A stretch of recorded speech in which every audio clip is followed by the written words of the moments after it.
Hi అండి. ఈ వీడియోలో బచ్చల కూర బీరకాయ కలిపి నువ్వుల పొడి వేసి కూర అండి. ఇది తయారు చేసి చూపిస్తాను. మా అత్తగారి దగ్గర నేను చాలా చిన్నప్పుడే నేర్చుకున్నాను. తరచుగా నేను చేస్తూనే ఉంటాను అన్నమాట.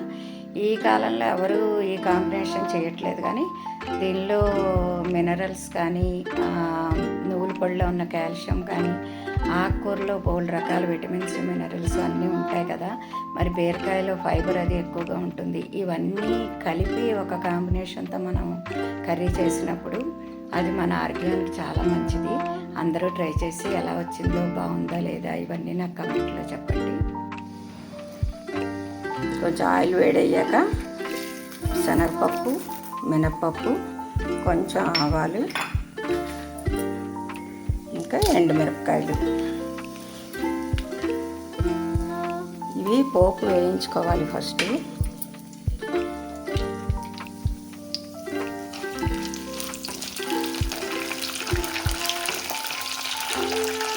పోపు వేగిపోయింది కదా, ఇప్పుడు మనం బీరకాయ ముక్కలు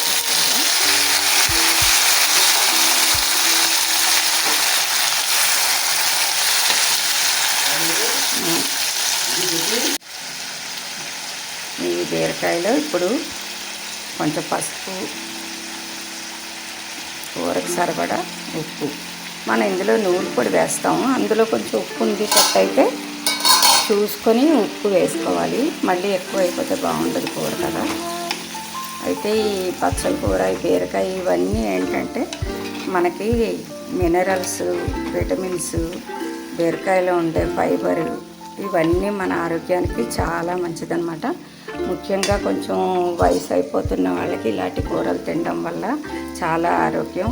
మన పెద్దవాళ్ళందరూ కూడా అందుకే ఇలాంటి కూరలు ఎక్కువగా చేస్తూ ఉండేవారండి.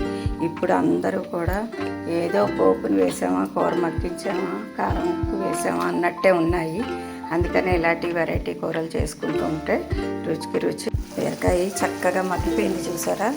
కొంచెం ఉప్పు కూడా వేసాం కదా, నీరు వచ్చి బాగా మగ్గింది. ఇప్పుడు ఒక 2 కట్టలు పచ్చడి కూర అన్నమాట. అంటే ఇది ఇంత అని ఏం లేదండి, మన దగ్గర ఏది ఎక్కువగా ఉంటే అది వేసుకోవచ్చు. బీరకాయలు ఎక్కువ ఉండి బచ్చల కూర తక్కువ ఉన్నా పర్లేదన్నమాట. అలా అని బచ్చల కూర ఎక్కువ ఉంటే మంచిదే, ఆకుకూర మనకి మంచిదే కదా. ఆకుకూర ఎలా తిన్నా, అంత తిన్నా ఎక్కువ తిన్నా కూడా మంచిదే. ఇది నేను మా అత్తగారు చేస్తుండగా ఫస్ట్ చూశాను అనమాట. ఆవిడ ఎక్కువగా కూరలే ఇష్టపడుతూ ఉండేవారు. నాకు చిన్నప్పుడు తెలీదు, ఎక్కువగా ఫ్రై కూరలు అవి చేసేస్తుంటే ఎప్పుడు అదేనమ్మా నేను చేస్తా ఇవాళ అంటూ ఇది చేసేవారనమాట. ఈ కూర మాకు చాలా నచ్చేది. నేను కొంచెం తరచుగానే చేస్తాను, అందుకని మీకు కూడా చేసి చూపెడదాం ఈసారి అనుకుని చేస్తున్నాను అనమాట. ఇంకొంచెంసేపు దీన్ని మగ్గనిద్దాం. చూసారా, కూర మెత్తగా వెన్నలాగా మగ్గిపోయింది. ఇప్పుడు దీంట్లోకి మనం నువ్వుల కారం వేసుకోవాలన్నమాట. నువ్వుల కారం చేసుకోవడం నేను వీడియో కూడా పెట్టాను, ఎవరికైనా తెలియకపోతే చూడండి. చాలా సింపులే అన్నమాట నువ్వుల కారం చేసుకోవడం. తెల్ల నువ్వుల పప్పు చక్కగా వేయించుకొని ఎండుమిరపకాయలు, ఉప్పు వేసుకొని కలిపి పెట్టుకుంటే మనం ఇలాంటి కూరలు ఏం చేసుకోవాలన్నా రెడీగా చేసుకోవచ్చు అనమాట. ఇవి చాలా ఆరోగ్యం కూడా కదా.